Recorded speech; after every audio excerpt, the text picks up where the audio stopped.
Let's use Azure NetApp Files for your AKS Windows nodes needing SMB volumes. They'll all work in concert for all your Kubernetes Windows-based applications.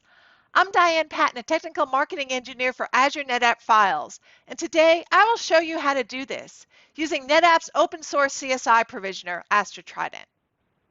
Now this is the environment we will set up. We'll start with an AKS cluster that's running a Windows node pool. We have an Active Directory already set up that is reachable by Azure NetApp Files and that same AKS cluster. We will install and configure Astra Trident on the AKS cluster, as well as deploy a stateful Windows-based containerized application on Kubernetes that uses persistent SMB volumes. Astra Trident will create and manage the volumes on our Azure NetApp Files capacity pool and even take snapshots. Although we show 3 applications, for simplicity, we'll deploy only one during this video. So we can do all this in 3 easy steps. First, we'll verify the prereqs. Second, we'll install and configure Astra Trident. And then we can show Astra Trident with Azure NetApp Files and SMB, all working in action. So let's get started. First, let's check the prereqs. This is our dashboard on Azure. So first we'll go to AKS, where we see we have a cluster already created, and it also has a Windows worker node pool with it. So this cluster is connected to the same virtual network that also has an Active Directory server, and have provisioned the DNS inside the virtual network to point to that Active Directory server. There's also a separate subnet on this virtual network delegated to Azure NetApp Files, as well as that Kubernetes cluster we had deployed. So next, we'll go to Azure NetApp Files, where we have an account and a connection to our Active Directory server. So let's go ahead and create a capacity pool that we'll use for our SMB volumes. And we'll call it Premium Pool with the Premium service.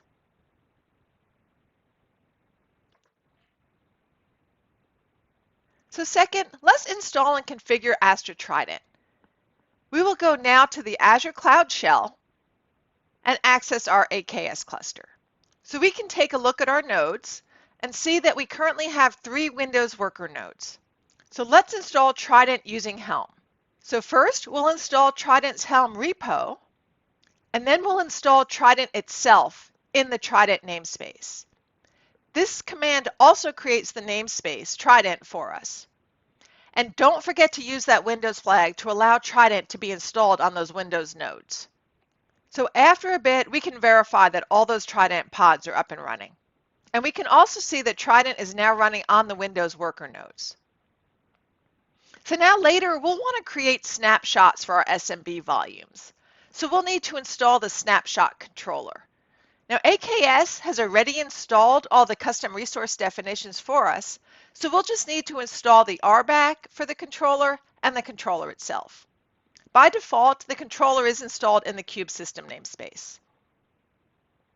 So since we plan to take snapshots of the volumes, we'll also need a snapshot class. And a basic snapshot class looks like this. And we'll apply that manifest to create the class. So now that Astra Trident is up and the snapshot controller is running, let's go ahead and configure Astra Trident. There are many ways to configure Astra Trident by using either Astra Control or Cube Control. For the purposes of this video, I'll download and use Trident Control binary from GitHub. Download the tar bundle from GitHub, and then extract it. And it will create a Trident installer directory. So next, you want to create a minimal backend.json file. Now we already have one created.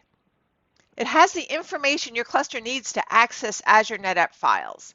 You'll need to enter the subscription ID for your Azure subscription that has the Azure NetApp Files enabled, the tenant ID, the client ID, which can also be called the app ID, and the client secret. These should be located in your service principal JSON file and must have special permissions. You can find a list of the permissions in the below URL. Now you can also create a backend name if you're doing multiple backends. And make sure the NAS type is SMB and then enter the location. Now we're going to go ahead and move this file into that Trident installer directory that was just created, as the Trident control binary is already there. Use Trident control to create that backend in the Trident namespace and check it's online.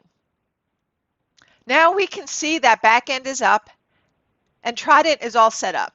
So now we can get ready to deploy our stateful application. But first we need to deploy a secret that provides credentials to our Active Directory server. That will be used by our storage class. Next, let's add a storage class that uses Azure NetApp Files for its new SMB volumes. This is what it can look like. This storage class is specific to SMB volumes and calls out the location of the secret used to access the Active Directory server.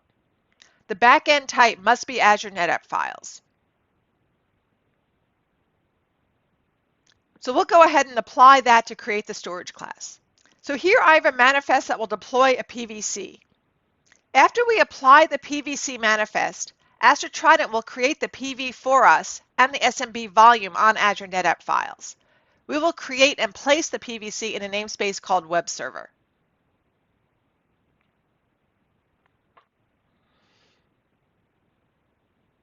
And we can see it start to come up. So after some time, we can check the PV that Astra Trident created for us from that PVC. And that PV is bound to the PVC created earlier.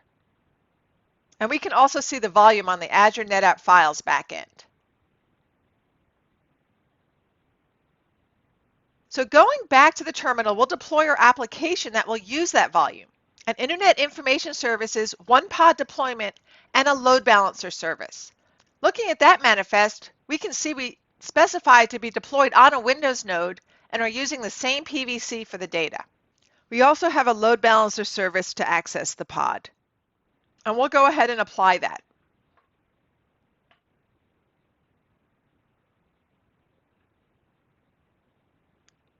And we can see the pods are deployed on a Windows node.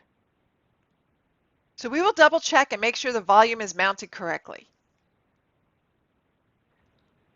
So next, just for verification, let's push some data into the www root directory of that application. Of course, you could create your own Docker file that pulls this data in during the container creation also. So we have this index.html file that we'll go ahead and copy over into that same directory.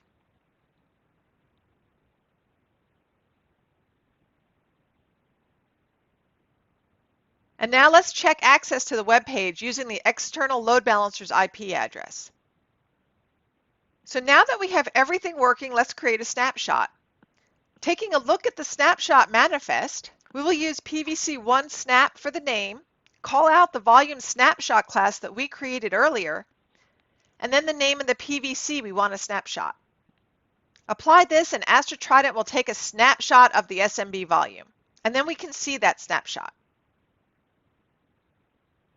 And we can also see it on Azure NetApp Files. And if you desired, you can even import that snapshot into a new PVC.